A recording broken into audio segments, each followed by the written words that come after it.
They did it and no one was the wiser, the Terrans with their secrets and technologies.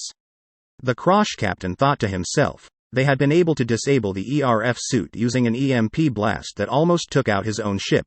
They broke into the airlock and snatched the first human they saw. Now they were millions of units away and now the hard work was about to start. They needed to know what made the ERF tech tick and get a real look at what humans looked like.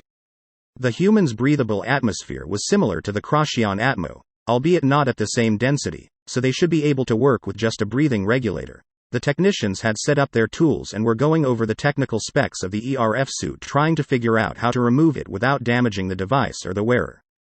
The suit was made from a highly dense, iron-carbon alloy, with overlapping bands going from the ankles up to the neck where the Terran wore boots and helmet respectively.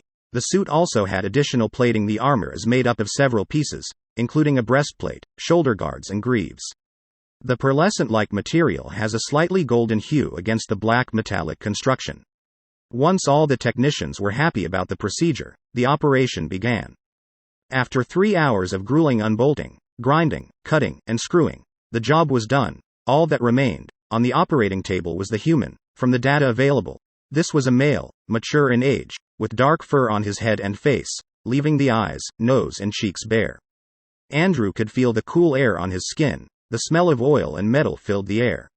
With his eyes closed, he started to take stock of what happened. They were a small mining outfit, on their way out to an asteroid field to try their luck. There was an EMP blast. He remembered his suit shutting down, stiffening and hitting his head on the floor before blacking out. At this moment he was in a well-lit room.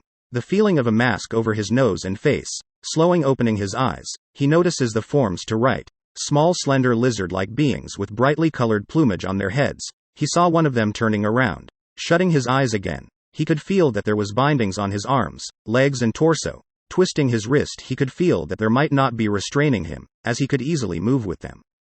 The captain for the Krosh ship came into the theater. He noticed that the human was moving about, and started asking him questions. The human did not respond. The captain chuckled. This reminded him of his nestlings when they didn't want to get out of bed, so he swiped at the leg of the human. The human opened one eye, looking at him with a raised eyebrow. The Kroshian grinned, and spoke to the human. The human's eyes darted to the helmet to the left, then quickly shook its head, then looked at the helmet again, making a deep, ow, sound. Is this guy for real? Andrew thought, feeling the Krosh swipe at his foot, in a slow-moving action.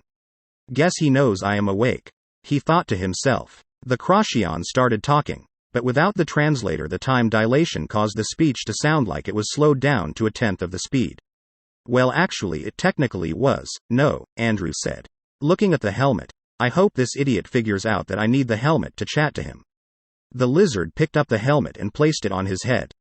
The user interface started up and after a few seconds, the translator kicked in and started recording.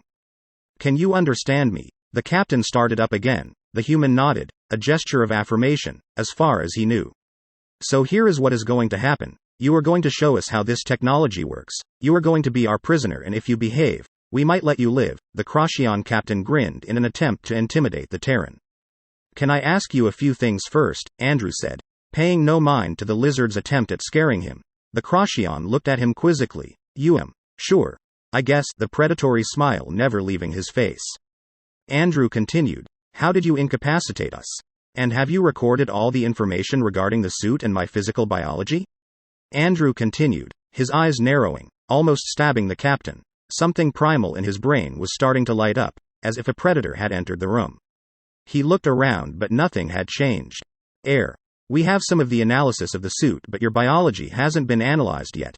The captain felt his throat start to dry, an autonomous reaction that prepared his species for breathing deep breaths to help with sprinting. And lastly, does anyone know what you have done? Andrew flexed his shoulders. The captain noticed nothing except the urge to leave the room, the ship, by the old ones. Leave the universe if that was possible. No, the captain seemed to be running on automatic. The grin on his face started dissolving, uncertainty creeping into his voice. This was a private project to get me into the High Council. I will not hand anything over until we have everything, and that will come with Captain Chokra. A technician came rushing in. Sir, we have the preliminary scans from the human and the tech have come in and...